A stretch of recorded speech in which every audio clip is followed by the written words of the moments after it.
You ask Tiger to solve. This deals with linear equations with one unknown. The final result is x equals 11. Let's solve it step by step.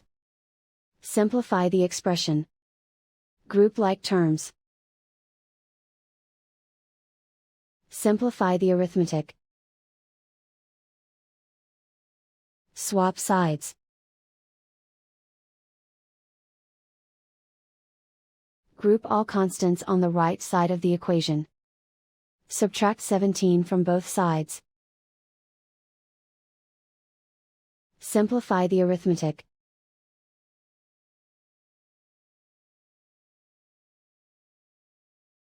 Isolate the x.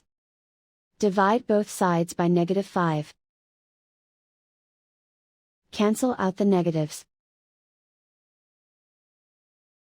Simplify the fraction. Cancel out the negatives. Find the greatest common factor of the numerator and denominator. Factor out and cancel the greatest common factor. And so the final result is x equals 11.